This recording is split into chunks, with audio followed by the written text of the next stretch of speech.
દક્ષિણ ગુજરાતમાં મેઘરાજાની તોફાની બેટિંગ. સુરતના ઉમરપાડામાં 9 ઇંચ વરસાદ. તાપી જિલ્લાના વ્યારા, ડોલવણ સહિતના વિસ્તારોમાં કુલ 27 માર્ગ બંધ થતા નાગરિકોને હાલાકી. વ્યારાથી પસાર થતી મીંઢોળા નદી બે કાંઠે. નીચાણવાળા વિસ્તારોને કરાયા એલર્ટ.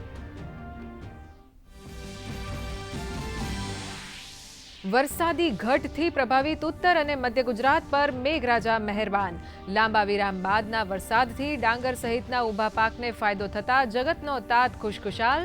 મહેસાણાના વિસનગરનું ઉદલપુર ગામ જળબંબાકાર.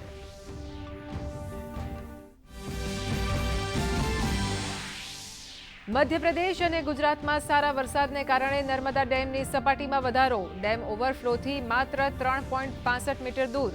તો તાપીનો ડોસવાડા ડેમ સિઝનમાં બીજી વખત ઓવરફ્લો. પાણીની આવક વધતા ઉકાઈ ડેમના 8 દરવાજા ખોલાયા. તંત્ર બન્યું સાબદું. પૂર્વોત્તર રાજ્યમાં ભારે વરસાદથી પૂરનો પ્રકોપ. ત્રિપુરામાં છેલ્લા 3 દાયકાનું સૌથી ભીષણ પૂર. 1 લાખથી વધુ લોકો ઘર વિહોણા. તો મધ્યપ્રદેશ અને રાજસ્થાનમાં પણ ધોધમાર વરસાદ.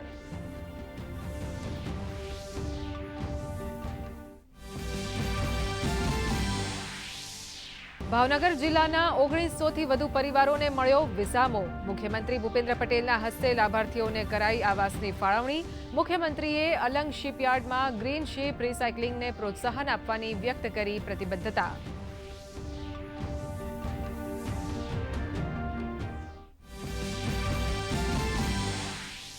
કેન્દ્રીય ગૃહમંત્રી અમિત શાહની અધ્યક્ષતામાં આંતરરાજ્યો સાથે યોજાયેલ કોઓર્ડિનેશન મીટિંગમાં નક્સલવાદ પર લગામ કસવા થયું મંથન.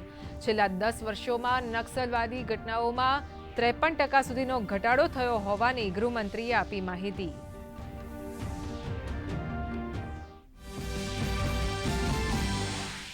ભારે વિવાદ બાદ આખરે રાજકોટના લોકમેળાને મુકાયો ખુલ્લો.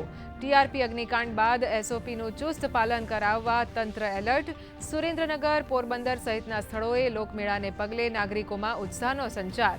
જન્માષ્ટમીને પગલે દ્વારિકા સહિત કૃષ્ણ મંદિરોમાં વિશેષ વ્યવસ્થા. આજે ગુજરાતી ભાષા દિવસ. કવિ નર્મદના જન્મદિવસના માનમાં ઉજવાય છે આ દિવસ. વિશેષ દિવસે રાજ્ય સરકારની જાહેરાત. મધ્યકાલીન કવિઓની રચનાઓ સંરક્ષિત કરવા વર્ષ 2025 સુધીમાં નરસિંહ મહેતા આંતરરાષ્ટ્રીય સંશોધન કેન્દ્રની કરાશે સ્થાપના. અનુભવી ક્રિકેટર શિખર ધવને આંતરરાષ્ટ્રીય અને સ્થાનિક ક્રિકેટ ક્ષેત્રમાંથી 13 વર્ષની કારકિર્દી બાદ લીધો સંન્યાસ.